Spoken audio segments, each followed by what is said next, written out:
Bonsoir à toutes et à tous, bienvenue dans ce 14e podcast Manchester Devils. Voilà, je suis heureux d'être de nouveau avec vous aujourd'hui, donc Skolcy sur le forum, Ellie, donc pour ceux qui nous suivent depuis un petit moment.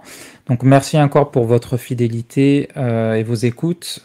Donc le podcast Manchester Devils fait partie donc de tout ce qu'on met en place côté Manchester Devils. Donc c'est une association, c'est notre site, c'est notre forum. Venez, rejoignez-nous, venez discuter avec des passionnés. Et puis on a aussi une page Facebook, un flux Twitter et voilà, et peut-être d'autres choses aussi un jour, sait-on jamais. Ce soir, donc, je suis avec Antoine. Salut Antoine. Salut tout le monde. Jérémy, salut. Salut tout le monde, donc c'est Jiminy sur le forum pour ceux qui suivent. Safouane, salut Safouane. Salut tout le monde, c'est Saf7 sur le forum. Et pour la première fois avec nous ce soir, Cédric, aka Robin Masters. Salut Cédric et bienvenue parmi nous. Bonsoir à tous. On espère que tu n'as pas trop la pression parce qu'il y a déjà des gens qui ont parlé d'entendre ta voix suave et tout, qui se sont dit voilà, on va enfin entendre Robin Master en vrai. Donc merci beaucoup de nous avoir rejoints, c'est un plaisir pour nous. Et puis je vais quand même faire un petit coucou aussi à Adama qui est là, que j'ai vu arriver tranquillement, même s'il n'a pas prévu, je pense, de s'exprimer. Salut Adama, qui nous fait un petit coucou. Je sais pas où t'es là, mais... Ouais, bonsoir les gars. Ouais, non, je savais pas que je pouvais parler. Là, j'étais en train de faire ma deuxième dose, c'est pour ça. Ça marche. Bon courage pour ta deuxième dose alors. On va rester sur la team de départ si ça te va, mais voilà, c'est cool que tu passes avec nous. Non, c'est juste un coucou. T'inquiète, c'était juste un coucou. Non, mais il n'y a aucun problème. C'est avec grand plaisir qu'on te voit aussi. Ouais, bon podcast les gars. Merci beaucoup. Alors, le sujet de notre podcast, la dernière fois qu'on a fait un podcast, c'était début octobre, donc on entamait une série de 10 matchs qu'on avait qualifiés de très importants, en tout cas contre des adversaires d'un niveau qu'on n'avait pas encore forcément affronté jusque-là. On est à mi-chemin finalement de cette période-là, et donc on est là ce soir pour discuter justement de comment ça s'est passé et comment on voit un petit peu la suite. On est tous au courant qu'il y a eu des résultats pas forcément très convaincants, c'est un euphémisme, sur cette période. Voilà, donc dans quelques secondes, on se retrouve après le jingle pour discuter de tout ça. À tout de suite.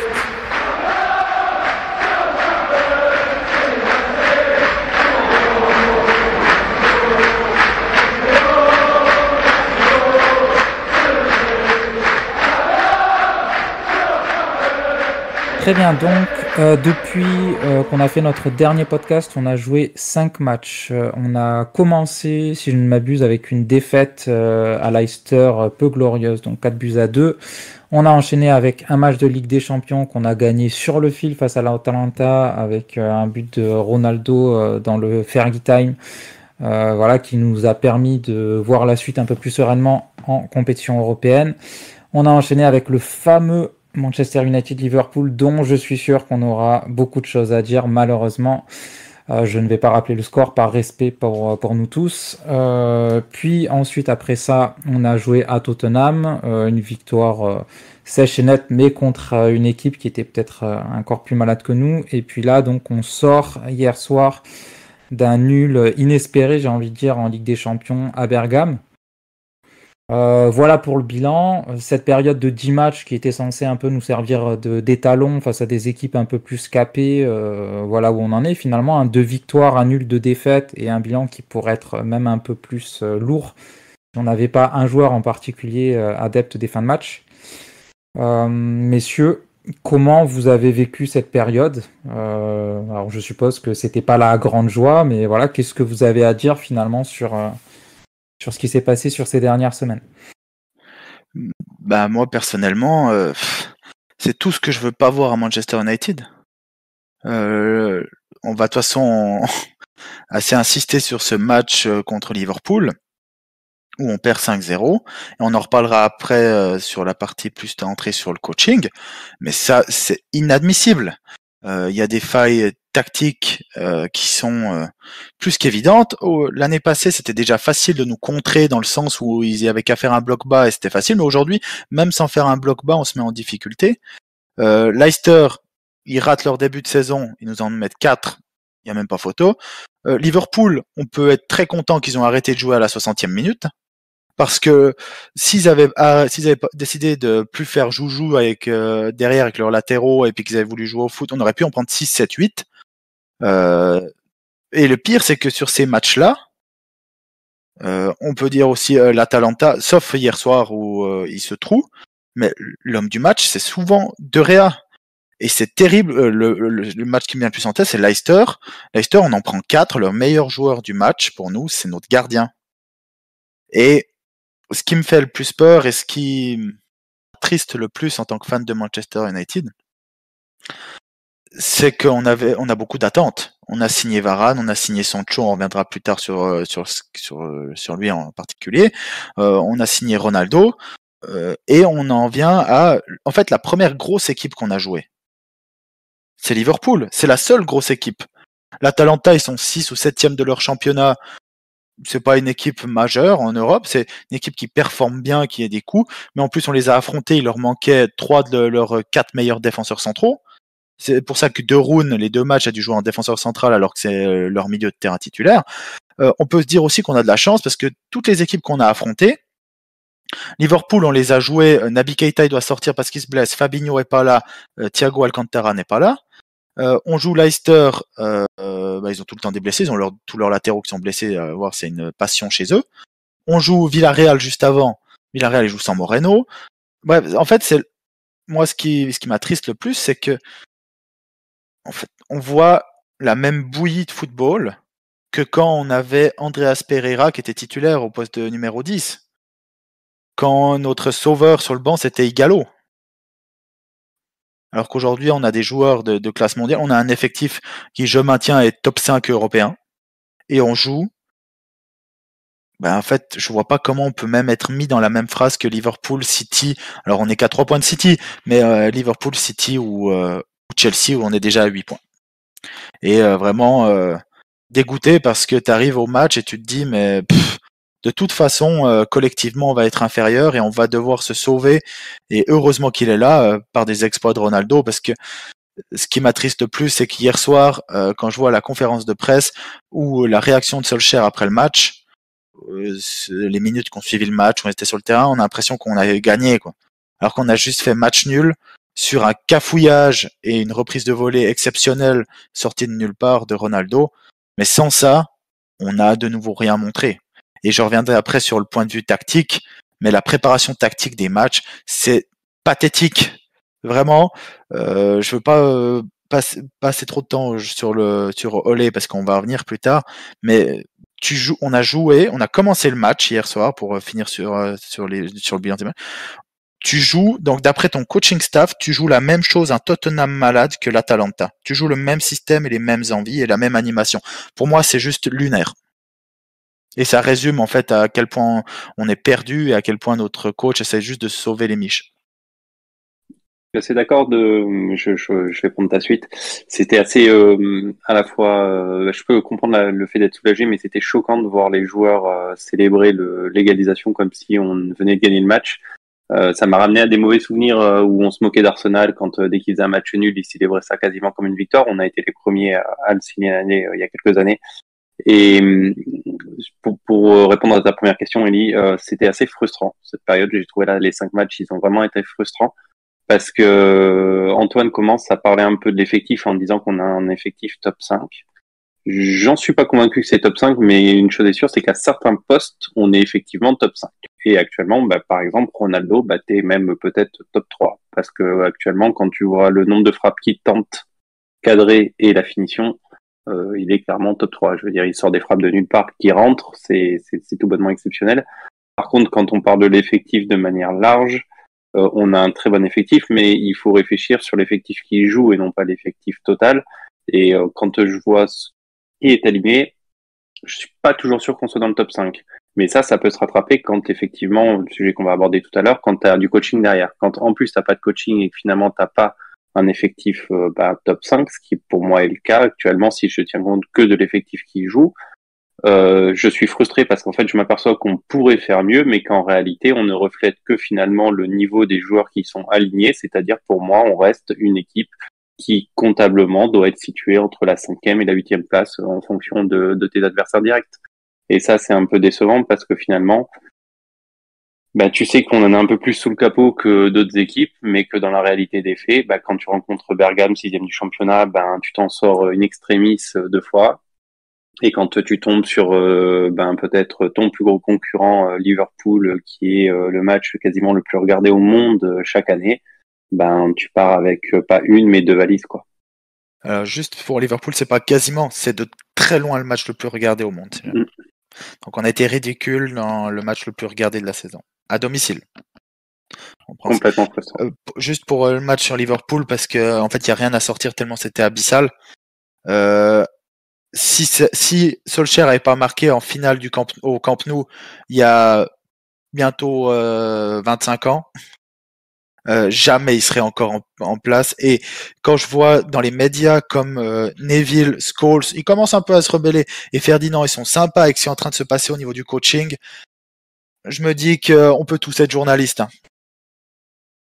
Moi à mon niveau, je trouvais que ces derniers matchs, c'est ce qu'on voit depuis 2 ans, mais peut-être même légèrement sur la pente descendante. Comme dit Antoine, c'est une bouillie de football. Et souvent, l'homme du match, c'est soit le gardien, soit Ronaldo. C'est un peu comme s'il n'y avait rien entre les deux. C'est comme si on était bon aux extrémités, mais vraiment, on était incapable de construire quelque chose. Et j'ai l'impression que tout le monde peut nous battre.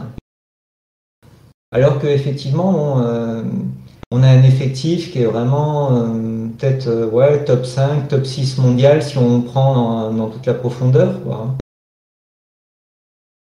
J'avais bien aimé la comparaison quand on parlait de Conte qui disait que quand on lui donnait une Ferrari, il voulait conduire ça comme une Ferrari.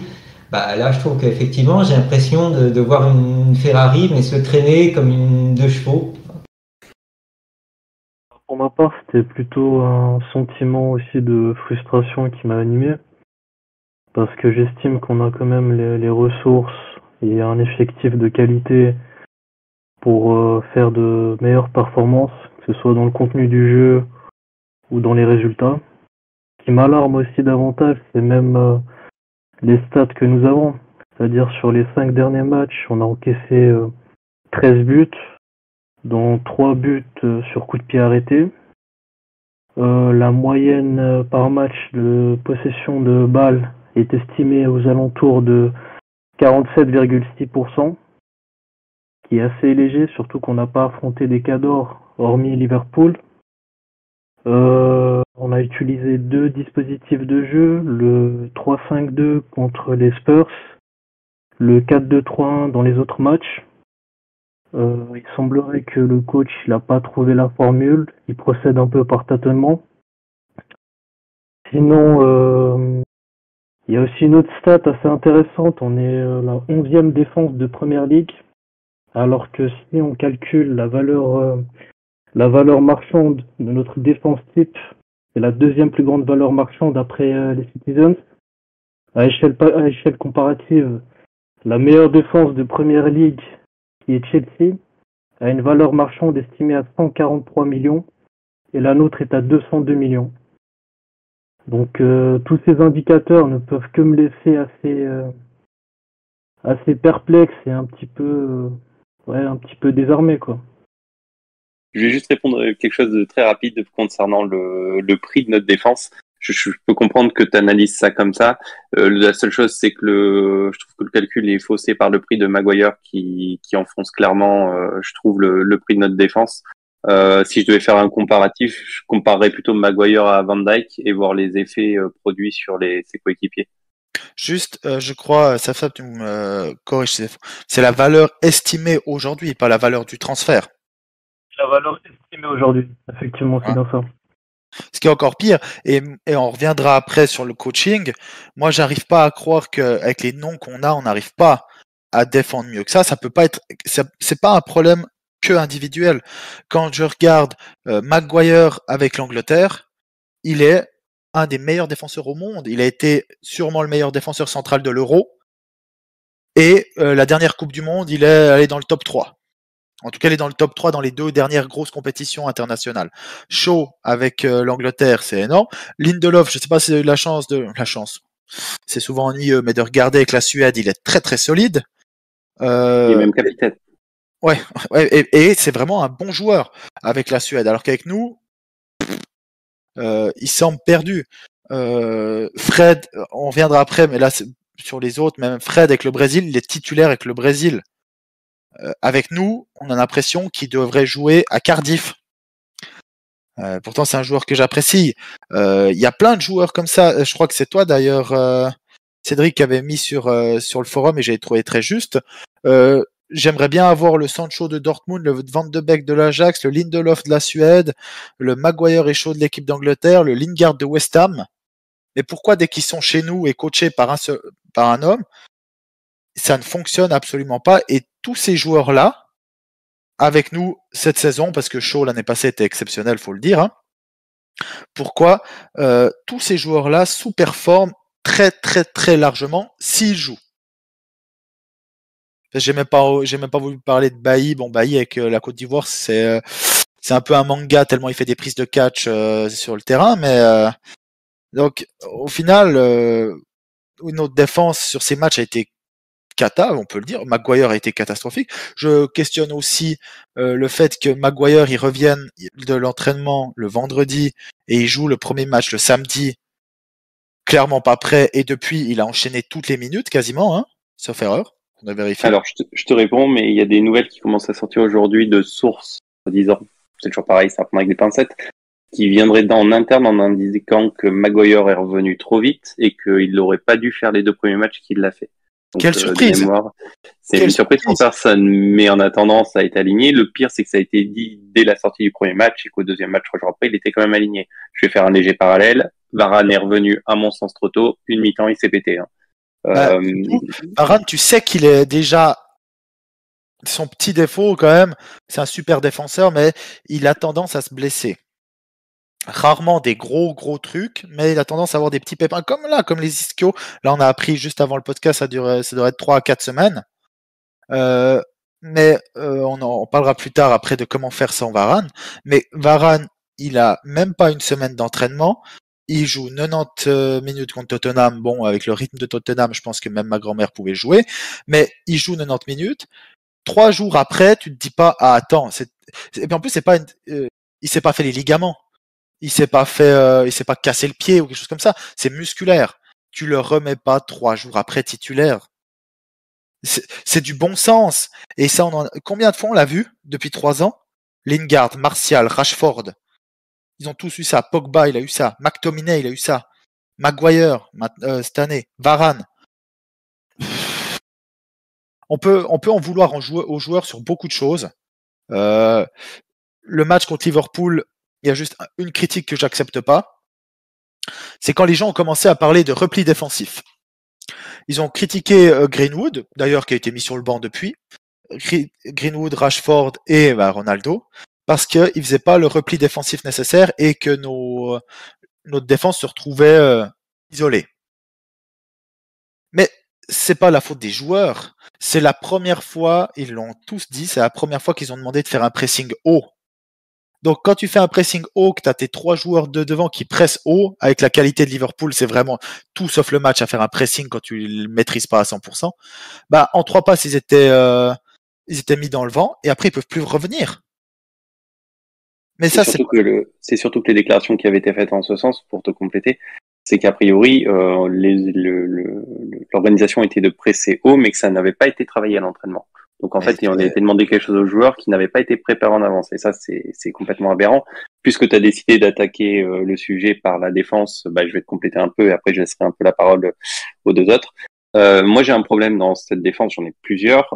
Un des problèmes, donc déjà, c'est l'entente Maguire-Shaw. Je ne sais pas si vous avez relevé, mais le nombre de fois où ils se télescopent, où ils sont dans la même zone, où ils sont pas alignés, c'est incroyable. Incroyable, on dirait 2 joueurs qui viennent de se rencontrer. Alors que ce sont 2 internationaux qui ont l'habitude de jouer ensemble en Angleterre. et qui jouent chez nous depuis au moins 2-3 ans, tu vois, ensemble. Et après, t'es éloigné des blessures et le moment où ils ont été recrutés, mais enfin, c'est incroyable qu'à ce niveau-là, ils sont dans une mésentente à ce point-là, c'est incroyable. Et du coup, pour compléter la défense, parce que je sais que c'est un sujet sur le forum et que t'as abordé le sujet en disant que De Rea était notre meilleur joueur. De Rea, actuellement défensif, c'est une horreur. Je vais le dire, je vais mettre les mots dessus parce que je sais qu'il est en tête, en palmarès en ce moment des joueurs les mieux notés sur le site. Si je dis Et pas c'est de bêtises. mérité? C'est mérité, oui et non. C'est-à-dire qu'en fait, c'est mérité sur ses arrêts parce qu'il a amélioré ses arrêts. Donc ça, c'est indéniable, c'est factuel, c'est mathématique, pas de problème. J'ai aucun problème avec ça. Mais il a actuellement, il y a une défense. On a une défense qui est fébrile. On a une défense qui n'y arrive pas. Et De Rea ne prend pas ses responsabilités. De Rea ne sort pas. Il n'est pas capable de sortir. Mais à un point où ça, on est devenu maladif. C'est-à-dire que même là, sur le deuxième but qu'on prend face à Bergame, il ne sort pas. Il est seul face à l'attaquant, il ne sort pas. L'attaquant frappe à 2 mètres de la ligne. Dans quel monde? Et ça, moi, ça me rend dingue, surtout au niveau couverture aérienne, ça me rend dingue parce que, comme on l'a dit, on prend des buts sur coup de pied arrêté et t'as ton gardien qui, à aucun moment, te soulage. Et ça, moi, ça me rend fou. Mais ça, on reviendra aussi après sur la gestion des gardiens parce qu'il y a un gros problème sur Solskjaer. Par contre, juste sur hier, sur le deuxième goal, il peut pas tellement sortir. Il y a Maguire qui est là, il y a Bailly qui couvre mal. En fait, il fait pas le geste juste de Rea, mais avant ça, il y a 3 erreurs. Oui, Et puis oui. juste pour clôturer sur la défense, là on a parlé de la défense, on a parlé des 4 derrière, hein, mais la défense c'est collectif. Et McTominay et Fred, qui sont censés être nos garde-fous au milieu, défensivement c'est une catastrophe.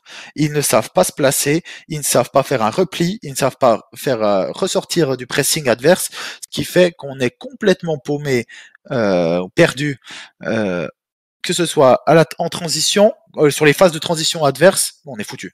C'est simple. Si vous regardez les goals de Liverpool, McTominay, je sais que je suis un de ses plus grands, pas hater, mais j'ai beaucoup de peine avec lui sur le forum. Mais si vous regardez le repli de McTominay, tu te dis, mais soit c'est ce que le coach demande et ce serait encore pire, mais j'ai jamais vu ça au niveau professionnel. Et on a, en fait, c'est-à-dire qu'on joue quand même avec 6 joueurs défensifs purs, pas tous à leur poste, pas tous comme il faut, et on arrive à être nul en défense. Et on reviendra après encore sur Solskjaer, mais la seule solution que Solskjaer y trouve pour être meilleur en défense, c'est quoi? On rajoute un défenseur. C'est pas ça, coacher, hein. C'est-à-dire quoi, maintenant, le prochain match, on marque pas, on dira, attends, on rajoute un attaquant. Come on. C'était juste pour revenir en tout cas sur le secteur défensif. En tout cas, ce qui m'a gêné en tout cas hier, c'est que les commentaires durant le match ou d'après-match ont semblé en fait vouloir faire porter la responsabilité à Maguire sur les 2 buts encaissés. Et pour moi un petit peu injuste, dans le sens où en fait le premier but c'est plutôt Bailly qui monte à hauteur de McTominay et qui se fait prendre dans son dos. Le deuxième but c'est la même chose. Pour moi le problème c'est l'alignement des défenseurs au départ de l'action, il est faux, notamment pour le second but. Lorsque le Bailly laisse Zapata partir dans son dos et il monte à la hauteur de Shaw pour faire jouer le hors-jeu. Et parallèlement on retrouve Maguire qui fait l'inverse et se positionne en libéraux pour couvrir Eric. Le souci, c'est que là, ils ont laissé un trou béant entre Maguire et Bailly, ce qui fait que Maguire, avec tous les efforts du monde, il peut pas arriver à la hauteur de Zapata pour intercepter le ballon. À mon avis, ça relève surtout de la responsabilité du coach qui s'est pas aligné ses joueurs sur le terrain, notamment dans les phases de jeu sans ballon. Et surtout que là, si on observe bien l'action du deuxième but, il y a minimum 30 mètres qui séparaient Maguire de Bailly. À mon avis, il fallait plutôt resserrer les lignes le plus possible, et même le positionnement de McTominay au départ de l'action, il était faux. Il était juste à même pas 2 cm au milieu de terrain à côté de Greenwood. Et il y avait personne sur le porteur du ballon lorsqu'il y avait la relance. Donc c'était surtout sur ces aspects-là que j'ai trouvé quand même assez alarmant hier. Et je pense que le problème il est surtout collectif et c'est pas forcément un problème d'homme. Je vais rebondir là-dessus. Oui, c'est vrai que je trouve qu'individuellement on n'a que des bons défenseurs. Mais quand on voit jouer Liverpool, leurs attaquants ils défendent vraiment comme des chiffonniers. Enfin, c'est terrible le travail qu'ils font devant. Et alors que nos attaquants, je les trouve un peu cool. Et, dans la solution préconisée l'autre jour par Solskjaer, je trouvais que, il retirait un attaquant pour mettre un défenseur en plus. J'avais envie de dire que, du coup, comme ça, le ballon, il arrive encore plus vite devant les défenseurs. Hein. C'est comme si les gens savaient pas jouer ensemble. Merci à tous. Bon, on en revient toujours à la même chose, hein. Finalement, c'est frustrant. On a l'impression de ne pas avoir d'automatisme secret. On a l'impression qu'on revient toujours au point de départ, voire qu'on régresse, hein, si je reprends ce qui a été dit tout à l'heure. Donc, sans surprise, voilà, hein, personne n'a vécu les 5 derniers matchs de façon complètement épanouie. Merci à tous pour vos ressentis. Et puis, on revient dans quelques secondes pour le sujet suivant.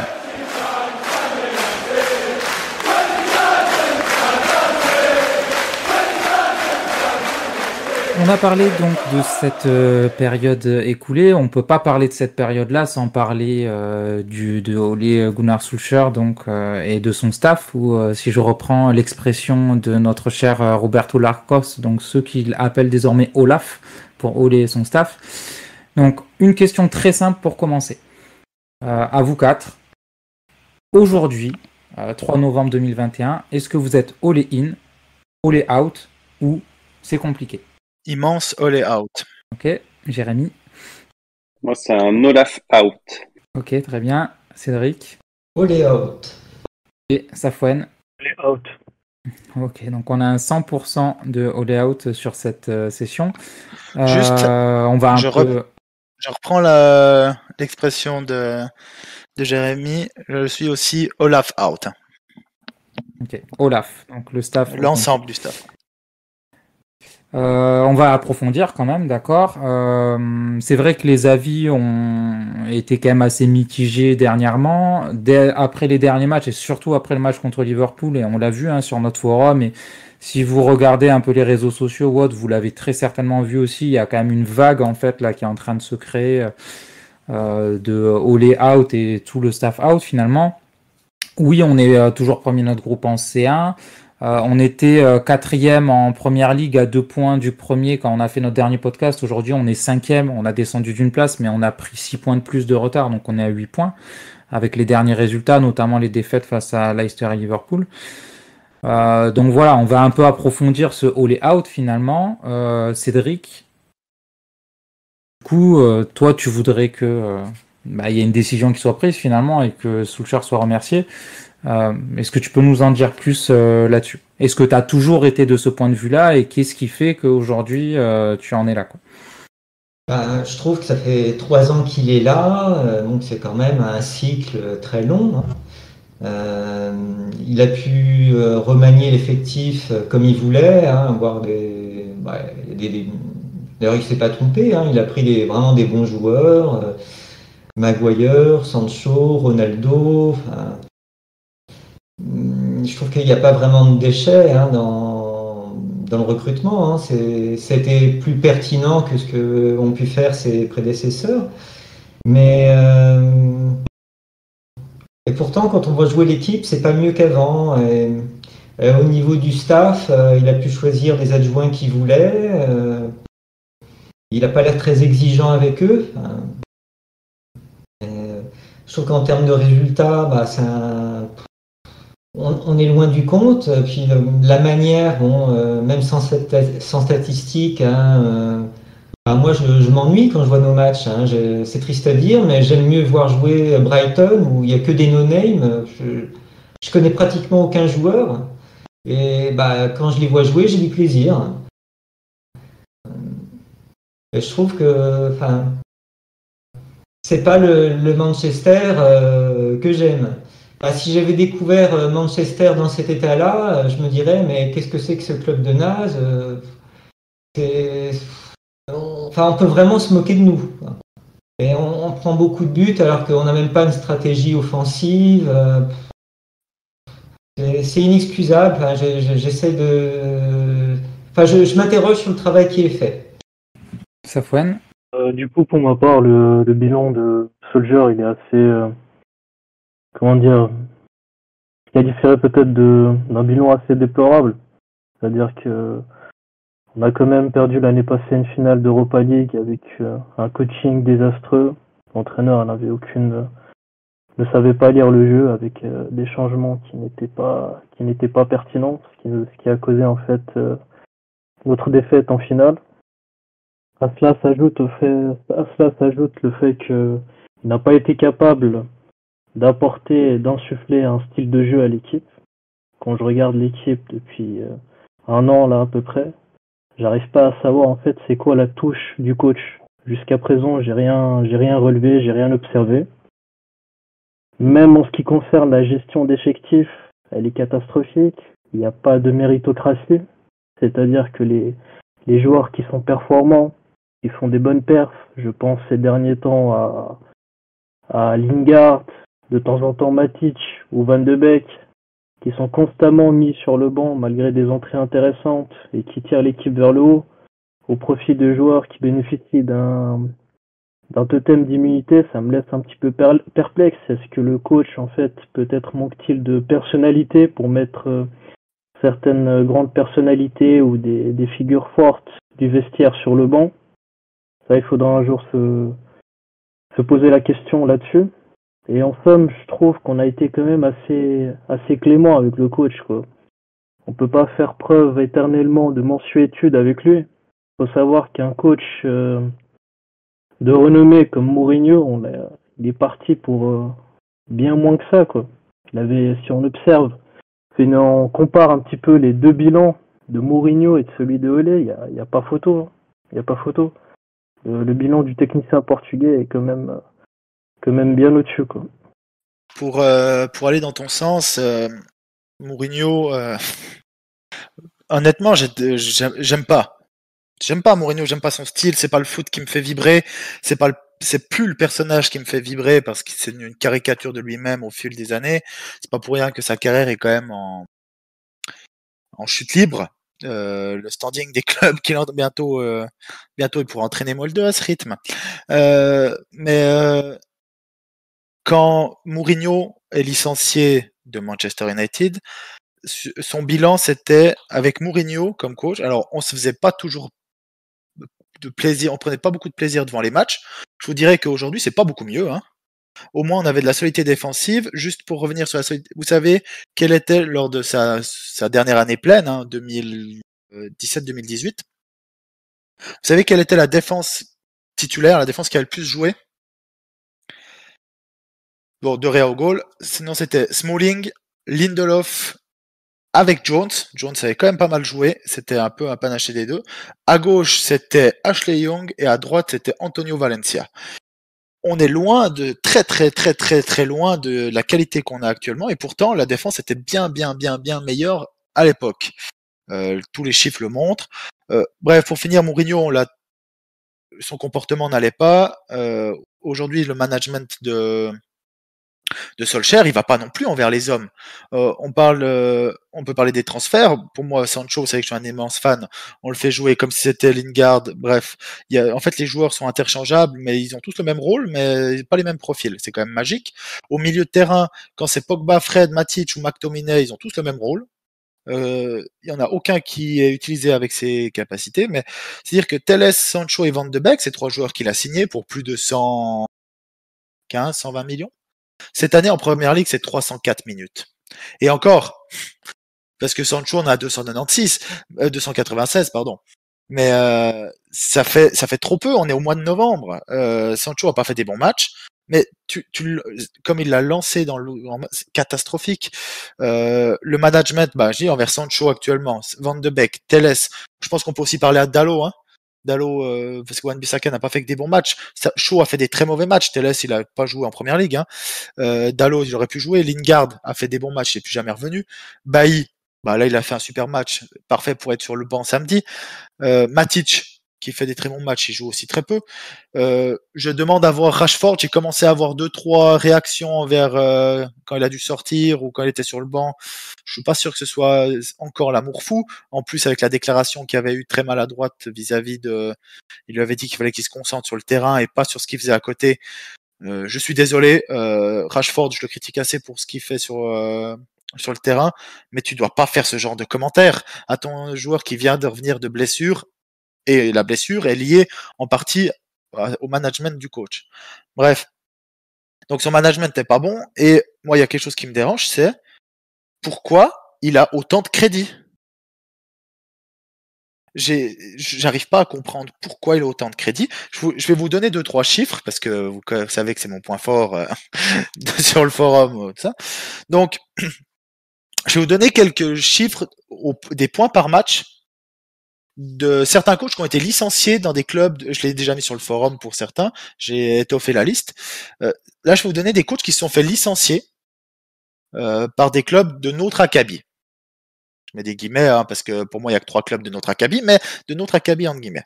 C'est-à-dire que Ronald Koeman, d'accord que c'est une catastrophe ce qui s'est passé au Barça, l'effectif était aussi bien en ruine, c'est 1,96 points par match. Sarri, quand il se fait virer de Chelsea, c'est 2,08. Conte, quand il se fait virer de Chelsea, c'est 2,12. Mourinho, quand il se fait virer de Chelsea, c'est 1,96. Benitez de Chelsea, c'est 1,96. Benitez du Real, c'est 2,24. Il y avait un autre problème. Quique Setien du Barça, oh, c'était une catastrophe, 2,08. Kovac du Bayern, la perle, 2,26. Carlo Ancelotti du Bayern viré aussi 2,28. Je vais vous donner 2 autres noms pour là-dessus qui me fait assez rigoler. Hein. Luis Van Gaal de Manchester United, 1,81. Et José Mourinho, 3 titres en 3 ans. Bon, 3 titres la première année, mais 3 titres en 2 ans et demi. 1,97. Ça, c'est le nombre de points par match de ces entraîneurs qui ont tous été licenciés. Solskjaer, après 3 ans, c'est moins de 3 ans. Là, j'ai pris vraiment hors intérim. Hein. L'intérim où il jouait comme il devrait jouer actuellement, hein, sans avoir peur. Solskjaer, c'est 1,82.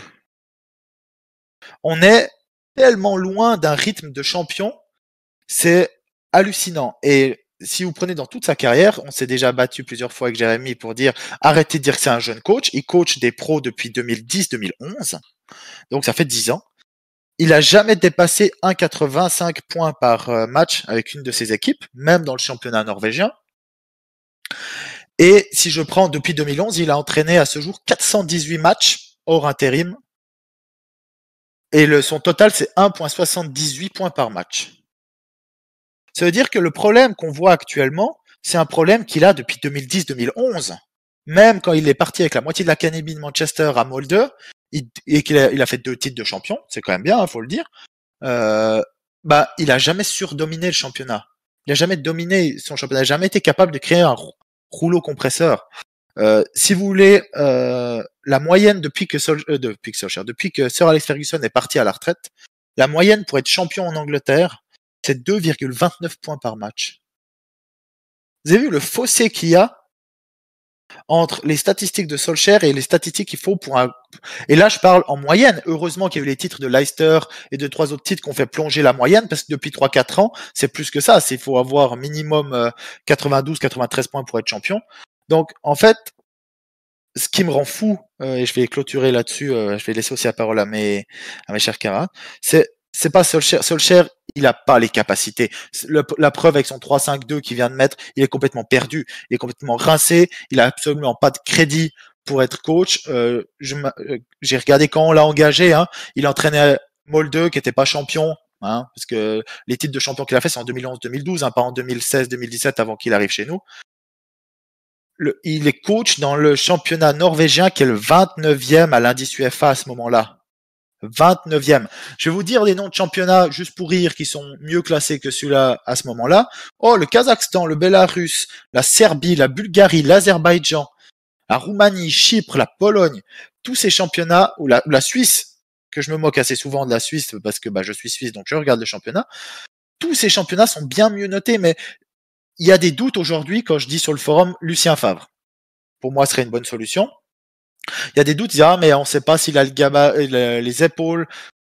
Donc, on a des doutes légitimes sur Lucien Favre, qui a entraîné Dortmund, qui a été élu 2 fois coach de l'année en Bundesliga.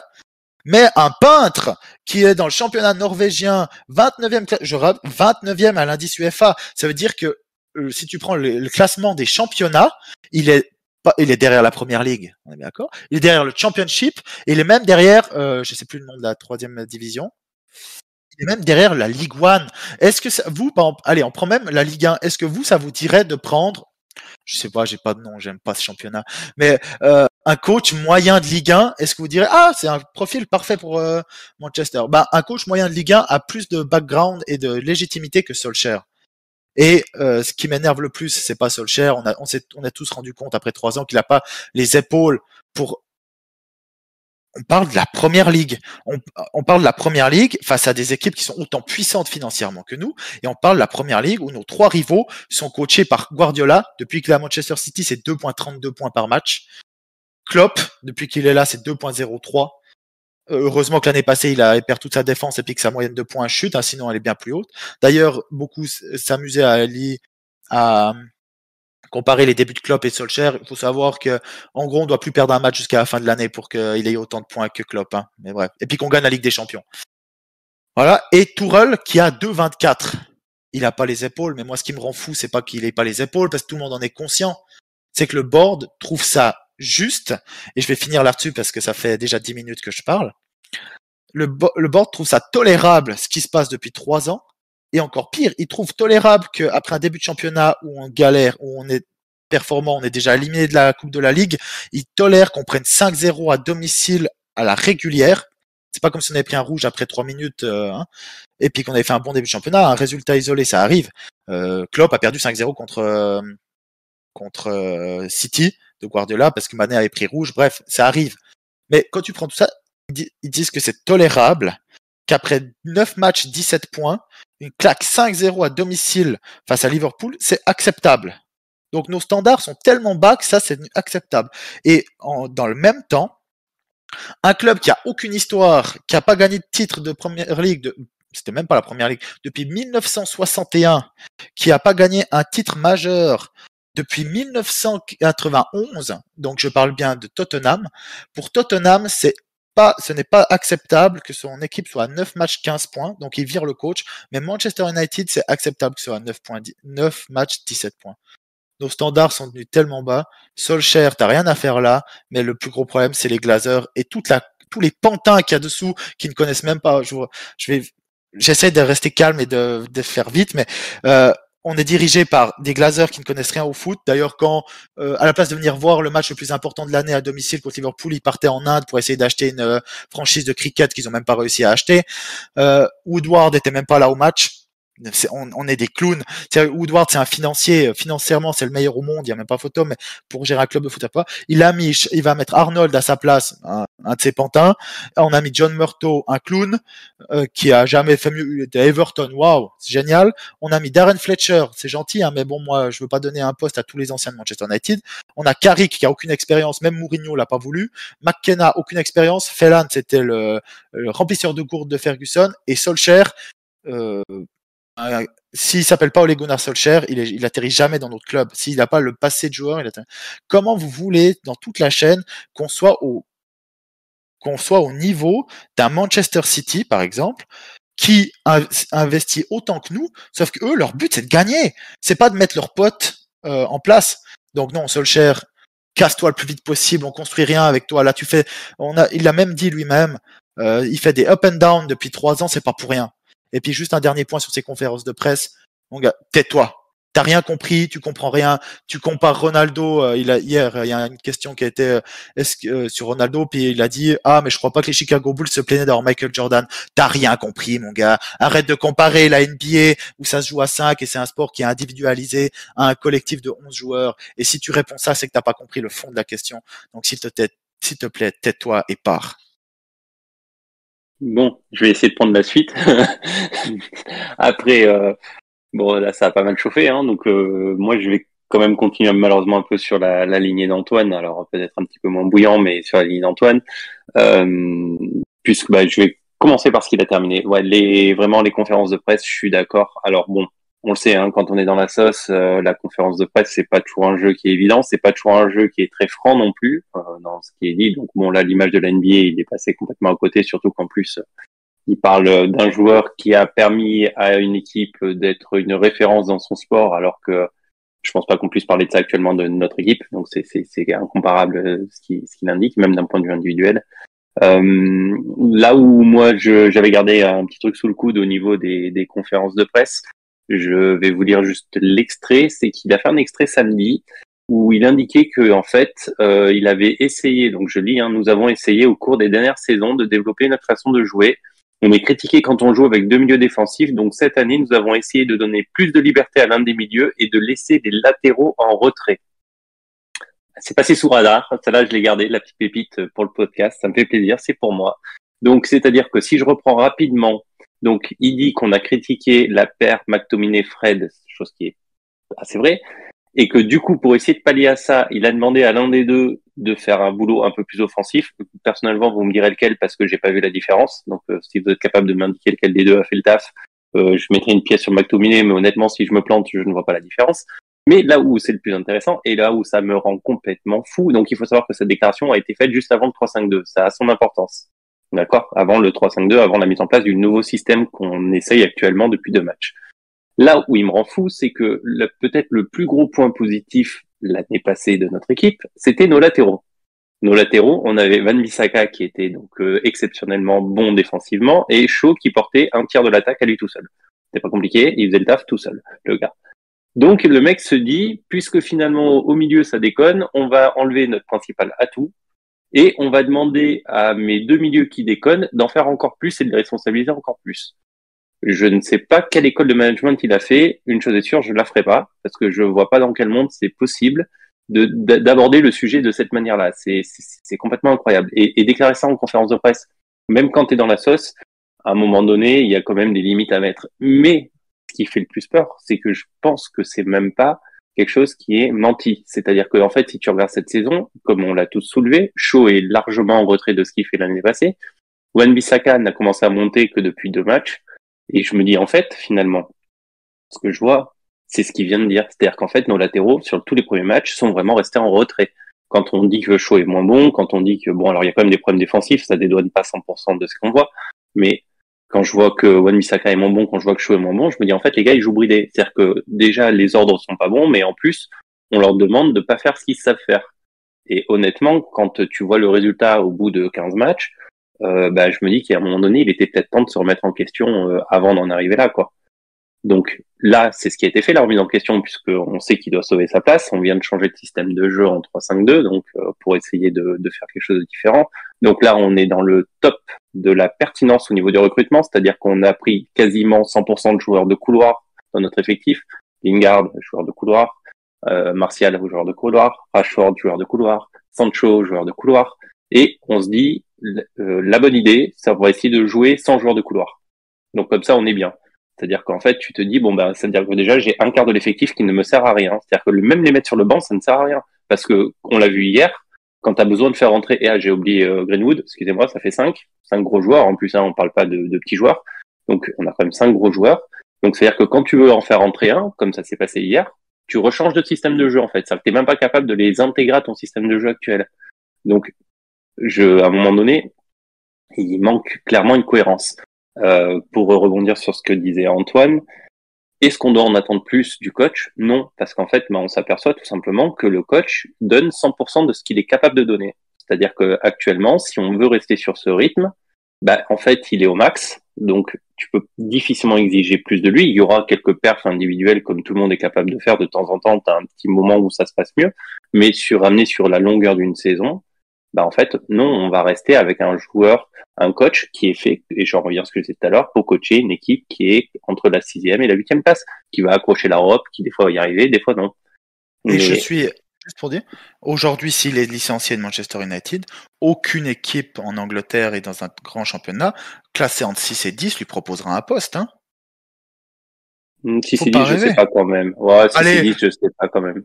Qui aujourd'hui, si tu prends Leicester, si Roger sait pas, jamais ils le prennent. Arsenal. Ah oui, j'ai oublié de vous dire que Arteta a plus de points par match que Solskjaer, hein, mais bon. Allez, bim, mais voilà. Donc Arteta est meilleur. Si tu prends, le seul qui pourrait le faire, c'est Tottenham parce qu'ils sont tellement mal gérés, mais bon, ils ont pris celui qu'on voulait, donc. Donc voilà, tout ça pour dire que non, je n'attendrai pas plus du coach parce qu'en fait, il n'est pas capable de donner plus et c'est pas une critique, c'est juste une limite. Là où je vais rebondir aussi sur quelque chose qu'a dit Cédric, Cédric a dit qu'il avait choisi ses adjoints. Je rappelle que non, ses adjoints étaient là avant lui, étaient en place avant lui, et c'était les adjoints déjà qu'on avait sous Mourinho, c'est-à-dire que le coach a même pas à un moment donné essayé de changer ça, de changer les gens qu'il avait au plus proche de lui. Felan n'était pas là, mais sinon. Ouais, c'est un renfort Felan, hein, mais c'est pas un changement.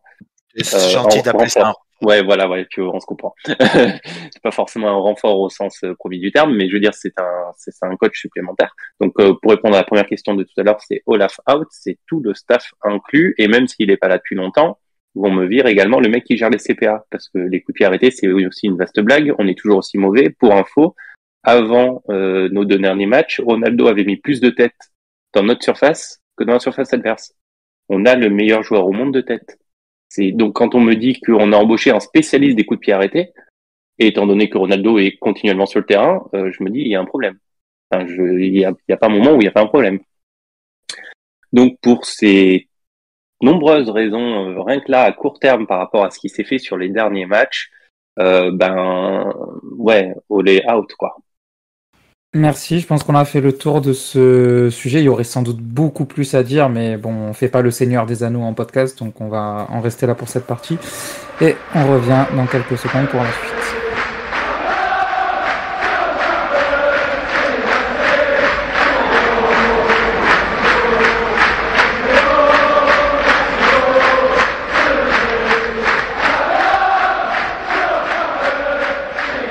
On va terminer ce podcast en parlant de la rencontre de ce week-end. Donc samedi, on affronte Manchester City dans le derby. Donc voilà, forcément un des matchs les plus importants de la saison.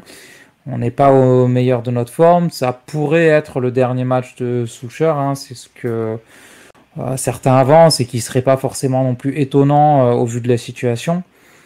Voilà, si vous étiez dans les chaussures du coach, ce serait quoi les choix que vous feriez pour ce match-là, en termes de compo, en termes de système, en termes de messages à faire passer aux joueurs, je sais pas. Dites-nous tout. Safouane, pour toi, ce serait quoi ton cheval de bataille pour samedi? Je débuterai d'abord en termes de compo. J'essaierai d'aborder ce match avec un dispositif de jeu avec un 4-3-2-1, c'est-à-dire que je conserve les mêmes derrière et que je remplace Varane par Bailly. Je conserve du coup la charnière centrale qui a joué contre l'Atalanta, Maguire, Bailly. Et 3 du milieu, en revanche, j'incorpore Van de Beek, Matic et Fred.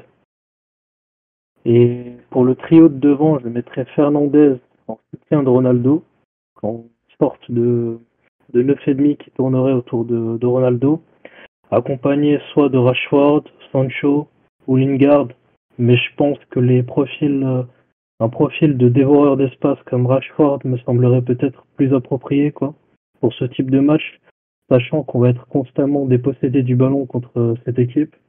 Donc c'est lui qui me semble avoir plus la capacité à répéter les efforts et les courses sur de longues distances. Après, j'attends de l'équipe qu'elle aborde ce match avec un autre état d'esprit. Et là, un état d'esprit beaucoup plus revanchard, avec beaucoup plus de grinta. Et j'espère que le coach essaiera d'insuffler au moins cette fois la culture de la gagne à ses joueurs. Et qu'il puisse en fait au moins nous montrer sur ce match de quoi il est capable. Moi, je suis pas sûr que la composition d'équipe soit importante, parce que ce qu'on voit là, ces derniers matchs, c'est pas le résultat d'un bon choix ou d'un mauvais choix. Ça fait 3 ans qu'on travaille mal, donc ils vont pas trouver la bonne recette tout d'un coup. Enfin, là, c'est pas un jeu d'échecs où il suffit de trouver la bonne pièce, mettre la bonne pièce au bon endroit, puis on va gagner. Il y a tout un travail à faire. C'est compliqué là. Mais là, si tu étais quand même si tu devais quand même faire des choix, même si on comprend, ce serait quoi les choix que tu ferais toi? Je restais sur la défense à 4 derrière, avec Wan-Bissaka, Bailly. Après, ce serait Varane ou Maguire selon l'état de fraîcheur physique. Varane Et est puis- out 1 mois, officiel. Ah, bon. Officiel annoncé par le club, juste Bah, avant. 1 mois. Maguire, Shaw. Et puis, je mettrais Matic en sentinelle devant la défense. Puis après, je fais un truc un peu cinglé. Je mettrais McTominay et Fred en ratisseur à côté, en leur demandant de faire le maximum pendant 1 heure, quoi. Faire le maximum et enfin, faire un peu un marquage individuel à la Giroud sur des joueurs importants comme De Bruyne ou Grealish. Et puis devant, je laisserai assez libre Fernandes, Greenwood et Ronaldo. En demandant beaucoup d'efforts à chacun et leur disant tenez bon et puis je vous remplace dès que vous êtes fatigué. Hein, après faire entrer des gens frais et rapides pour finir le match, quoi. Mais ouais, il n'y a pas de recette magique. Hein.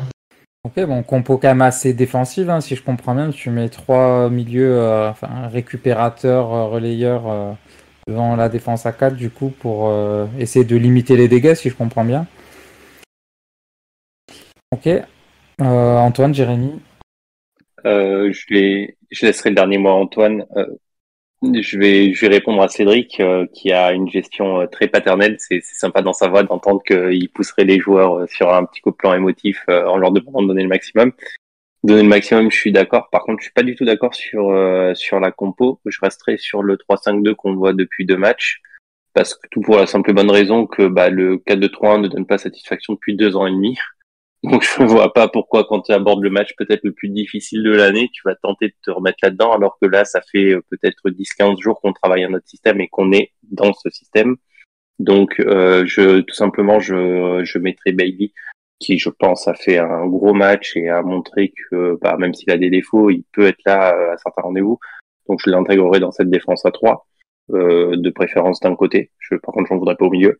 Donc sur le côté qu'ils veulent, hein, en fonction de Lindelof, mais sur un côté.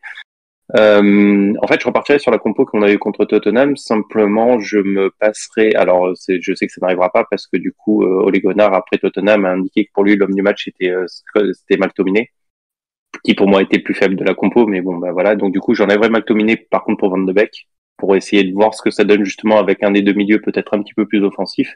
Et surtout, j'aurai Cavani devant avec Ronaldo. Rashford à la place de Cavani, ça a été une horreur, mais une horreur sans nom. Donc, je sais pas s'il est pas pris, si le poste le convient pas, si la tactique lui convient pas. J'en sais rien. Une chose est sûre, c'est que là, on prépare le match peut-être le plus difficile de l'année. Donc, devant, c'est Cavani qui sera capable de faire les efforts et de se sacrifier comme il faut, et Ronaldo. Et si je dois motiver quelqu'un, je motiverai mes ailiers en leur demandant, s'il vous plaît, de arrêter de débrider et de recourir. Donc vraiment, je repartirai sur ce 3-5-2 dans cette lignée en fait, vraiment dans le but de, j'ai pas précisé Fernandes au milieu bien évidemment, mais je repartirai sur cette lignée, essayer de leur dire on met quelque chose en place depuis 15 jours, en étant conscient que du coup on a de grosses armes offensives sur le banc. Et pourquoi pas imaginer un changement tactique s'il y avait des besoins, que ce soit pour attraper un score, pour au contraire garder un score ou pallier à une éventuelle blessure au carton rouge, quitte à faire comme dans les matchs changer de tactique. Mais là, revenir à un 4-3, moi, ça me tente pas plus que ça, pas avec ce que je vois depuis 2 ans et demi. Oui, moi je voulais revenir plutôt à un 4-3-1-2 et en fait, c'est pas le foot que j'ai envie de voir, mais là, il faut une solution à court terme. Je pense que vu le football qu'on pratique, tout ce qu'on a à faire, c'est serrer les fesses et essayer de trouver la passe laser. Bon moi je vais terminer. Il y a deux visions possibles. Qu'est-ce que je ferais si j'étais le coach avec cet effectif-là, ou est-ce que je voudrais être à la place de Solskjaer et puis ce qu'il va faire, essayer de sauver ses fesses comme d'habitude. Moi, ce que je ferais en tant que fan de foot, 4-3-3, avec les 4 de derrière, Bailly à la place de Varane et les autres comme d'habitude. Au milieu, Matic, Fred et Van de Beek. Et les alliés, Sancho, Rashford et Ronaldo. Dans le sens où face à City, on a besoin d'un milieu très compact, très dense et qui soit capable de ressortir le ballon. Et ce que j'ai peur, c'est que dans un 3-5-2, il y a beaucoup d'espace derrière quand même entre les joueurs. Et Manchester City, c'est pas comme Liverpool qui a besoin d'avoir beaucoup d'espace. Eux, ils jouent entre les lignes. Et j'ai très très peur de notre 3-5-2 contre City parce qu'avec De Bruyne, Grealish, Foden, Bernardo Silva entre les lignes, avec la coordination qu'on a, avec même notre 3-5-2, on l'a vu hier, est pas terrible, hein, même s'il a pas duré longtemps, il a duré 30 minutes hier. Sinon contre Tottenham a quand même eu la balle et était proche de notre surface. Si on fait la même chose face à Manchester City, on va prendre l'eau. Et c'est ma plus grosse crainte, c'est si tu laisses City et si tu joues ce 3-5-2 avec Matic, Matic pour moi il est obligé d'être titulaire, mais je sais qu'il va mettre McTominay et Fred et ça me rend fou. On a besoin de garder la balle. Si on laisse la balle 75% du temps à Manchester City et qu'on va jouer autant bas qu'on a joué contre Tottenham, parce que Tottenham, je vous rappelle, on gagne 3-0, mais le score est très flatteur, hein. La même chose contre l'Atalanta, on va pas marquer à chaque fois sur tous nos tirs cadrés, hein. Donc et on laisse à chaque fois quand même l'adversaire avoir beaucoup d'occasions. Là, on va jouer à un adversaire d'un tout autre calibre de ce qu'on a vu. Le seul comparable, c'est Liverpool. S'ils sont dans un bon jour et qu'ils jouent entre nos lignes dans un 3-5-2, on peut parler breton très rapidement, hein. Donc non, moi 4-3-3, tu densifies le milieu avec 3 joueurs capables de ressortir le ballon. Fred, il est capable de le faire, il le fait très bien avec le Brésil dans un rôle en 4-3-3. Matic est obligatoire parce que McTominay est complètement perdu avec et sans ballon dans son placement.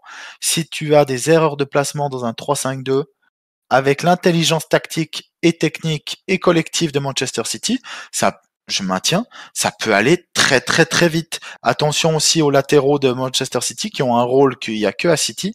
Et face à ces équipes-là, ouais, moi le 3-5-2, j'aime pas ce système déjà, surtout avec l'animation. En fait, 3-5-2 de Solskjaer, je l'aime pas. Le 3-5-2 de Gasperini, oui, il y a du jeu, il y a des combinaisons, il y a des prises de risques. Mais le 3-5-2 de Solskjaer qui est un 5-3-2, j'en veux pas, quoi. Et tu mets qui devant dans ton 4-3-3?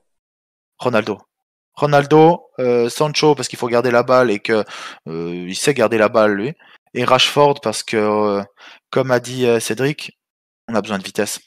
Parce que pour moi la seule façon de battre Manchester City avec le collectif qu'on a actuellement, c'est être très dense au milieu, être capable de ressortir la balle quand on aura la balle, être solide derrière et jouer boum badaboum devant. Tu sais, à l'époque, quand on faisait des longs ballons sur Fellaini, c'était la honte du football et on crachait sur Mourinho, mais maintenant on fait des longs ballons sur sur Rashford et même des longs ballons sur Ronaldo et là c'est acceptable. Donc non, c'est mon dernier tag pour Solskjaer, mais on a besoin face à City, on a besoin de vitesse et être très compact entre ta défense et le milieu. Et la paire McTominay et Fred a montré que son plus gros problème c'est le placement et il y a toujours beaucoup d'espace entre les milieux et la défense. Donc si c'est McFred, je parierais bien sur un 3-0 City. On va en rester là pour ce soir et puis on va espérer que ce week-end ça se passe quand même un peu mieux que la dernière prédiction d'Antoine et puis advienne que pourra pour la suite, hein. Après ce match-là, il me semble qu'on part sur une trêve internationale de nouveau.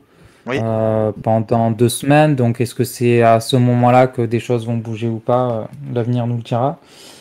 En attendant, d'ici là, merci à tout le monde pour votre fidélité. Merci de nous avoir écoutés jusqu'au bout.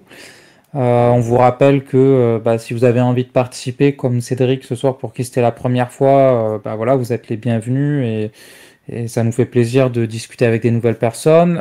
Si vous n'êtes pas trop à l'aise pour prendre la parole à l'oral, vous avez le forum, rejoignez-nous. Voilà, on échange entre passionnés et c'est toujours très très cool d'échanger les points de vue. Merci à tous, Antoine, Jérémy, Cédric, Safouane, merci pour votre présence ce soir. Merci à toi, Eli. Merci à toi. On se retrouve très bientôt pour de nouvelles aventures. Merci beaucoup et à très bientôt. Bonne soirée.